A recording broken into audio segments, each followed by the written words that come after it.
I have always been interested in the language of the image, moved by this work, the presence of which can raise certain questions.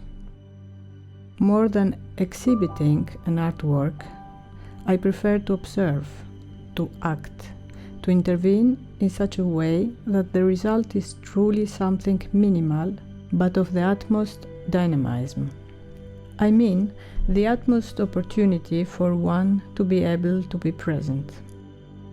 You are exhibited opposite to the viewer who must discover this place by giving a sign, working in a space that is truly exceptional. Thus, as one musical note follows another, the eye is directed slowly there, to where there is a small marvel of a something, which is not seen outwardly, and which is to reveal itself.